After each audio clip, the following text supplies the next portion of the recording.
You head up art services, so when we were talking about alternative investments, you're looking at art specifically. Walk us through what kind of art we're talking about here.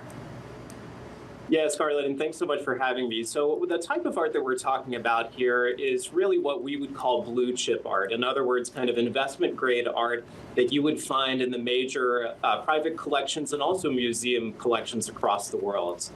We work with some of the largest private collectors and also museums out there and have interesting visibility into what's going on in the space. But when we talk about that art, Drew, I mean, what are we talking about here? Are we talking about like masters paintings or the big contemporary artists? Everybody had to have a Jasper Johns or something crazy on their wall. I mean, have people evolved and realized that there's a much broader area of art out there right now? I think so. I mean, look, the largest and fastest growing segment of the art market is still post-war and contemporary art. So that's art really from 1945 through the present. Also modern masters, which was the art created from 1900 to 1945. That's your Picassos, Matisses, et cetera. You know, this is really the category that's driving the art market, both in the auction space and also in the gallery space. How easy is it for someone to acquire a piece of art, though? If someone comes to you and says, I want to start collecting art, I want this to be part of my portfolio, I want this to be part of my net worth, how do they go out to find something that fits their price point?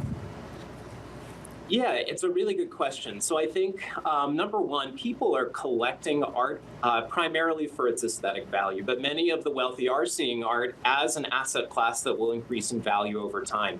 So according to a recent study that Bank of America put out that you referenced, this is the top reason for collecting art. 56% of collectors consider art as part of their wealth management strategy, even if they are collecting it because they love it, because they have the passion for it. Yeah. And we see this number increasing drastically among younger collectors. That's 98% of younger collectors are thinking about their art as part of their wealth management strategy. And Drew, it's not just art either, though, too, right? I mean, we've seen this in the collectible space. I mean, I know a guy who has this crazy watch collection. I didn't quite get it at first until he started telling me the values of some of them on an individual basis. You got all the sneakerheads out there, and then you have other things too out there as well, including like old cars.